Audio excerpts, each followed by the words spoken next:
Good morning मित्रांनो, स्वागत आहे तुमचं माझ्या मिनी ब्लॉग मध्ये। आज पुण्यावरून सम्यक आलेला होता। मग सम्यक आला होता म्हणल्यावर काय बाबा आमच्या म्हणजे गल्लीमध्ये रौनकच आली होती। म्हणलं काय बाबा, मग इकडून तिकडून याच्या उड्याच चालू होत्या। म्हणलं काय करायला सम्यक काय बोलायला राजीच नव्हता। म्हणलं अरे बाबा काऊन रे, काऊन बोलायला तू। सम्यक सोबत जराशी मस्ती केली, मग आंघोळ बिंगोळ केली बाबा, आंघोळ बिंगोळ केली, मस्त पैकी फ्रेश झालो होतो। फ्रेश झालो मग कपडे बिपडे घातले, जॅकेट बिकेट घातलं आणि धन्नोला बाहेर काढलं होतं। मग धन्नोला बाहेर काढलं, मग बाबा धन्नोला आता पुसावं तर लागणारच। मग धन्नोला आहे ना एवढं साफ केलं बाबा, धन्नो तर एवढी चिकनी दिसू लागली। मग अरे बाबा म्हणलं बघा कशी दिसायला धन्नो आमची।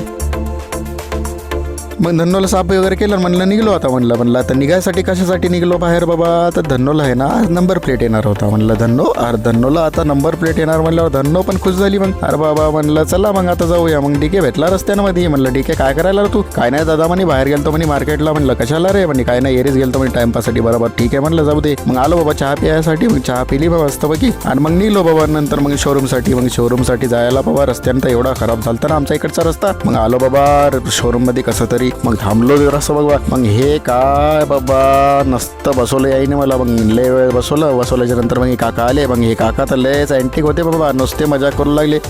म्हणे नंबर प्लेटच नाही आला तुझा, हे नाही आला ते आला नाही। म्हणलं हो काका द्यावं कसं तरी। मग त्यांनी नंबर प्लेट दिला बाबा, नंबर प्लेट दिला। मग खाली आलोच्या नंतर धन्नोला नंबर प्लेट लावला, मग घरी आलो बाबा। मग आता इथंच मी ब्लॉग संपवतो आणि मग तो तुम्हाला टाटा बाय बाय म्हणतो। चला बाय बाय। माझं चॅनल सबस्क्राईब करायला विसरू नका तुम्ही। चला बाय बाय।